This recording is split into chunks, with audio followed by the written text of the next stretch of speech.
All right, welcome back, YouTube. Game Tourney Forever coming back at you with another video. It's been a little bit, almost 2 weeks. Just been busy with job stuff, applying, interviews. I think I'm getting close, training, but anyways, I've missed actually making these. I know they're simple. Again, I'm first time YouTuber, so I have no editing experience, so this is just me kind of going off the cuff and telling my stories. And as you can see, we're back today with our friend, the 32X. I don't know if you could see him down here. He's pretty smushed down up in this tower of power here. But yeah, that's what we're going to talk about today. My history and thoughts on it. As you can see, we got my first game I ever got for it up here. Afterburner, complete. I was really happy when I got this game because I really like this game, and this version is really good.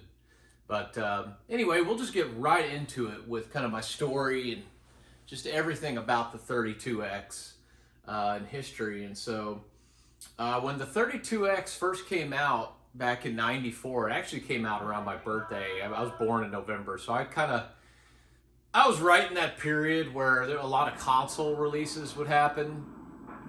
Funny enough, so I was always the kid that was like seeing the new system coming out around my birthday and being like, oh man, I'd love to get that, or Christmas, but it was just always too soon. Now with this one, I don't remember exactly when it came out, like during that time, but I do remember hearing about it. I remember reading about it in the magazines. And I actually had my neighbor, my best friend John, I believe he got one. Because I remember going to his house and seeing this weird looking thing sitting on his Genesis. Had no idea what it was. I noticed we never really played a game for it, but I remember it sitting there. And I think that was a 32X. Outside of that, I didn't know anyone else who had one. And I think it was just on the market for such a small period of time. You know, I just read a few things in magazines about it, but again, it just wasn't very prevalent. That time period, SNES and Genesis were still killing it. This was only a year after Jaguar and 3DO came out, and Saturn and PlayStation were soon to be here, like the next year. So it just kind of came in a weird period. Now, in the years after, I never thought about this thing. I didn't see it again until, as always, the angry video game nerd. I saw his episode, saw what it was, laughed, and kind of just went on from there. And it wasn't until years down the road that I got interested in getting one. You know, after I got my Sega CD, I knew that the 32X was a thing. And, you know, I watched like GameSack and some of these other channels, like I think his name's Genovi or Javovi, just channels that had some good 32X content on them. I'm sure there's some other ones out there that I'm not thinking of off the top of my head, but I wanted to get a 32X after that, so I ended up getting one, and it was I'm trying to remember. I think I got one for pretty cheap, but it didn't have all the pieces. And so I ordered another one online to get it complete, to where I had, like on this 32X, I have the metal plates that go into the Genesis Model 1 here. And I have all the cables, the correct cables for the 32X and the exact power adapter. And that second one I bought, I got it boxed. So I actually have the box for it. So I took all that, put it together. The other one I went and traded off to a game shop. And yeah, started going from there. First game I got, I mentioned Afterburner 2. I originally got it for card only, but later I managed to find a nice boxed copy at Half Price Books. And so I went ahead and picked that up. You can kind of see the manual in the back there, and traded in my old card only copy. This is a really good game for this system. You know, it's my first game, but it's also a really good game. I love this game on here. I mean, it's about as good as it gets in terms of ports until you get to the Saturn port. And funny enough, I had only brought one accessory with me to explain. Seeing this game just reminded me of another one that I'm going to go grab real fast.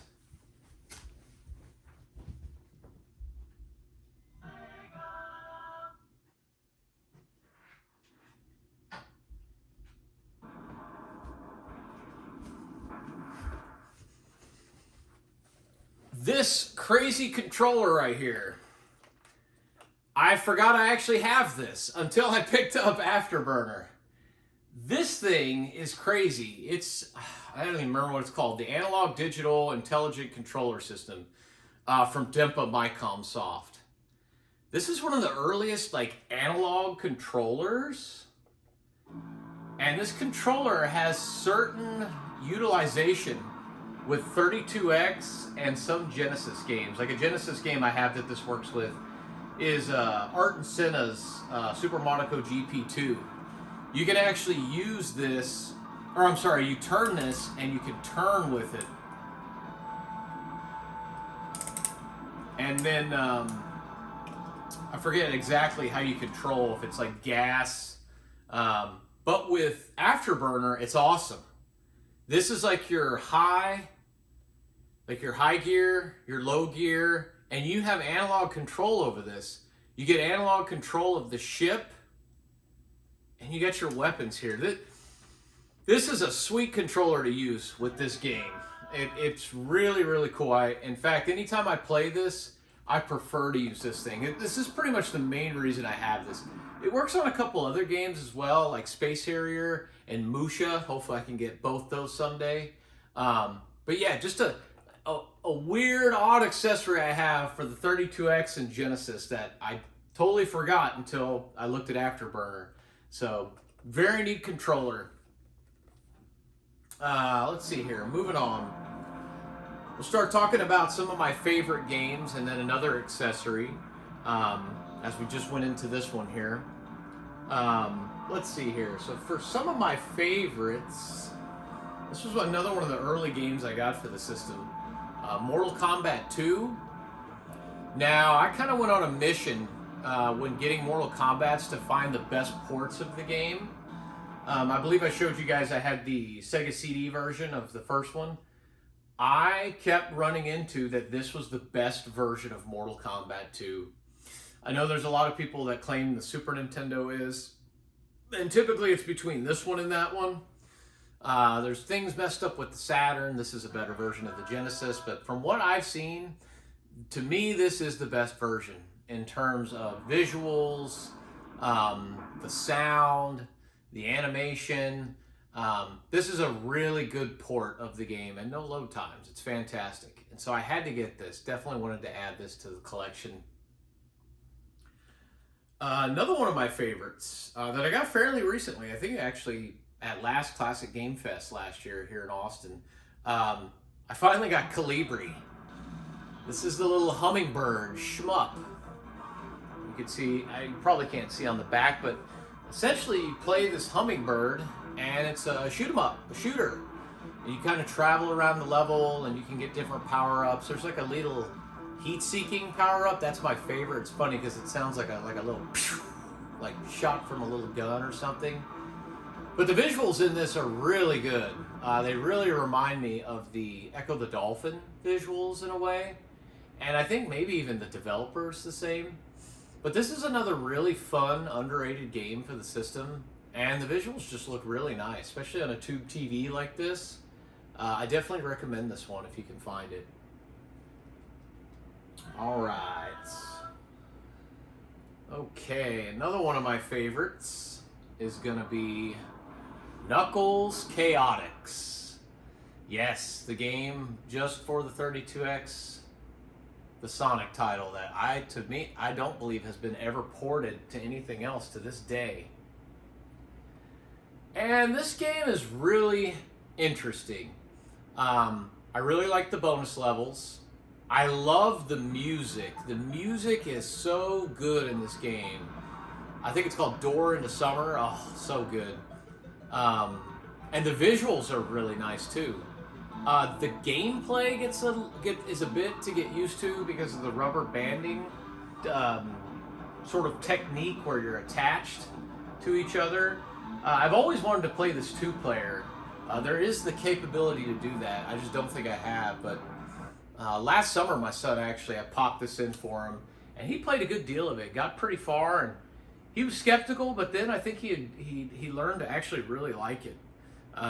This guy's starting to get a little pricey too. This one and Calibri are a little pricey, especially in box like this. I got lucky and got them, you know, years ago. Well, this one years ago, but yeah, this is really fun. You just got to give it a chance. It's not the same as the other Sonic games, but definitely a good game. All right, another one of my favorites. Now, this is the first one I have that's cart only, but virtual racing. This is my favorite port of this game. I just love it. There's something about the music, the way the game looks, the way it handles. It blows the Genesis out of the water. I prefer this over the PS2, the Saturn. The only one that I think comes close is the Switch. But even that, there's certain things about it that I don't like as much as this one. It's almost like it's washed out. I don't know. I can't explain it. But I love this game, and the music on this game is really good. I think it's the replay music that plays, and I could just listen to that all the time. It's such a good tune. But yeah, a super great game, and a game you definitely want to get if you have the system. Love this game. Let's see what else we got going on here. All right. The interesting thing about the 32X also is there were cases where you could play Sega CD games that took advantage of the 32X. It took advantage of the whole tower. And I decided to include those with this because you had to have the 32X with the Sega CD. And so this isn't one of my favorite games, but it's an interesting game. Night Trap for the Sega CD 32X. Now, this version of the game, it looks a lot better than the Sega CD one. It's not so like pixelated, like it's a lot cleaner. The colors are better. And I actually prefer this over the 3DO one as well. The 3DO one is cleaner looking, but it only runs at 30 frames per second. This guy runs at 60. So if you want the best kind of compromise of performance and visuals, this is the one to go with. Although nowadays you can get this game all over the place. I think Limited Run or someone did some sort of remake on PS4 and Switch and other stuff. So you can get them there. But you know, the thing I tell my son about this, because he loves Five Nights at Freddy's, I was like, here's the game that started all that. You know, in actuality, with the timing events and checking other rooms and things of that nature. This game can be really fun at a party for laughs, especially if you're just following the story. To actually play and beat this is really difficult.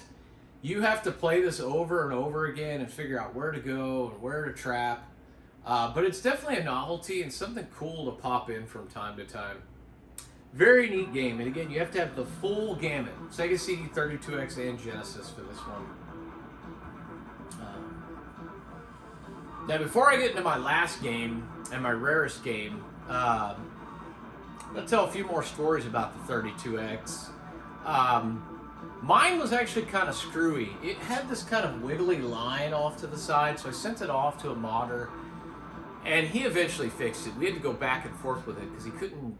Every time he'd ship it back, it wouldn't come through right. It was all messed up. He eventually got it fixed. But I just wanted to say these things can be temperamental. I've seen lots of stories of 32X's not working or them messing something up. If you get one of these and it works, you really want to baby it and take care of it. I've seen things now where people are taking them and gutting them and making Sega Neptunes with them. I think that'd be really neat to do. I'm not going to do it with this one, but maybe if I had an extra one. But you know, these things did not sell in large amounts, so I do caution that, because you're gutting these systems that have already low amounts of how many were produced out there. So you know, fix them, take care of them, utilize them if you like the library. I mean, this system, for how small the library is, there are some decent games. You know, it's not every day that I pick up a game for it, but if I see one I like, I definitely try to. And so, with that, I'm going to get into one more accessory and game, and then my rarest game. And so this next one is sticking with the Sega CD 32X, but also an accessory that I happened to get when I ordered it. So there is now, and it's called Doom Fusion. This is, and I forget the name of the team or who did this, but this is a true representation of what the 32X and the Sega CD could do together. To play this game, you got to put the CD in and have this cartridge. And this version of Doom, I know I talked about the Jaguar Doom when I was doing my Jaguar video, but this version, this has got to be the best version of Doom I have ever played on a system like this old. The only one that may be able to compete is the PlayStation 1 port, but I think I'd still probably take this. This just has so much content, and it plays so well. And you're probably wondering what I mean when I mean plays so well. So, cool accessory that I didn't even know existed is the Sega Mega Mouse for the Genesis. Now, there are certain games that support this. Doom Fusion does. I played it using the mouse to aim and fire, and using the D-pad to go straight and back. And it's kind of weird, you know, you're kind of like this, but it worked so well, and I had a blast playing Doom Fusion with the Mega Mouse and the controller. It was really a lot of fun. And I hope we get to see more games like that. More games in the vein where someone really harnesses and utilizes the power of the full tower, the 32X, the Sega CD, and the Genesis, because it's just amazing. I mean, the music is incredible because you're getting that audio from the Sega CD, and then you get all the visuals between the 32X and the Genesis, putting out all like the, you know, what the game looks like and how it performs. And wow, it's just awesome. I don't know if these are still out there. I managed to get mine on eBay for a decent price, but this is so very neat. So yeah, if you could play this anyway, find a way. Now I do think, if I'm not mistaken, this is only playable on true hardware. I don't believe you can do this on emulation or FPGA right now. Maybe emulation, I'm not sure, but I know it won't work on FPGA at the moment, unless they updated and got that fixed. But yes, very cool. You can also play 2-player, which is super neat. I think maybe co-op or versus. So, best way to play Doom on an early console if you want to experience it. All right, now for my last game and my rarest game for the system, I managed to get a copy of, let's see here, The Amazing Spider-Man Web of Fire. And it is complete in box. And if you know anything about this game, this thing is insanely expensive and valuable. Honestly, I never thought I'd get this game. This was one that I was like, oh, I'll never get that. It's just too far out of reach. But, and I know I've mentioned this in a couple videos, half-price books. And I don't know if they're still like this, but you can sometimes walk in there and find stuff for a decent price. In the shape that this is in, I think it goes for somewhere between $1,500 and $2,000. I saw it in half-price books and they had it for $1,000, which is a large amount of money. That's actually the most money. This is the most money I've ever spent on one individual game. But I looked up online how much it was going for, and again, it was between that $1,500 and $2,000 price range. And I just was like, oh, I'm getting this. And so I traded in some stuff. I think I got it down to like $900 or $800 and something, and then I plopped the cash down. And I tell you what, it hurt. It hurt quite a bit. I don't normally do stuff like that, especially now. But I can tell you, I'm really happy to have this. I'm sure someday if I want to sell it, it'll pay itself off back, double fold or threefold. And this game gets a lot of crap, and it is rough, but I've sat down and played it a good amount. If you get used to the controls and you get used to the game, it can be fun. I don't think it's as bad as people say. Granted, it is still pretty rough, especially for being on the 32X. You think they could have done more with this than what they did. It really shows that this was kind of a late release. Hey, let's get this thing out the door and move on from this system type thing. But yeah, that is my most valuable game for the system. And so with that about covers all my favorites, my first, and most of my stories. And I guess with that, we can get you guys out of here with a little bit of gameplay of Afterburner. So how about we do that? We could do like one level here. Let's see, we'll just leave it on normal. I'll increase my ships. I do like the auto Vulcan on.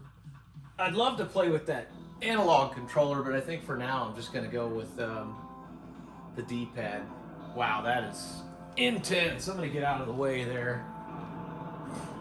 Being up close is pretty intense for this game.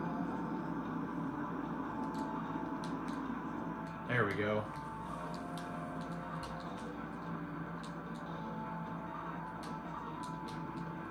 Music on this game is fantastic too. In fact, I think I actually like the 32X music more than the music on a lot of the other ports. Like, I prefer this one more than the arcade version, if you can believe it. I don't know, there's something about the sound chip in here, and I thought they're really well done on what they did.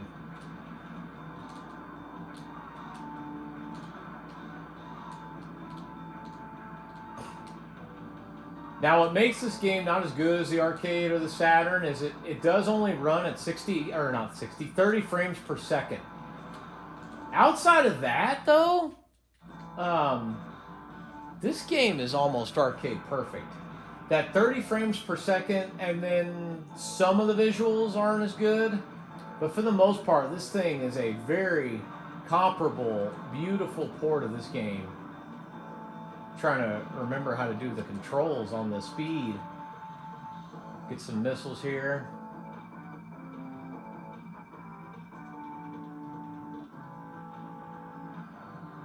Got a little nighttime action going. Oop.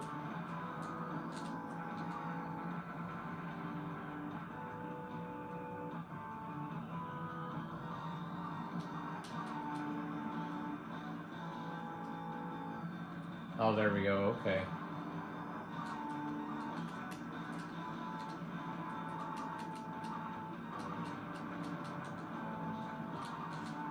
Man, there's a lot of stuff coming at me.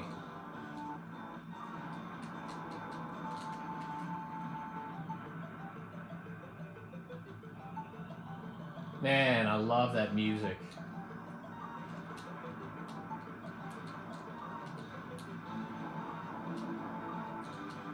I don't know if you guys can hear it. Hopefully I don't get in trouble either. I got copyright claimed on my Sailor Moon video.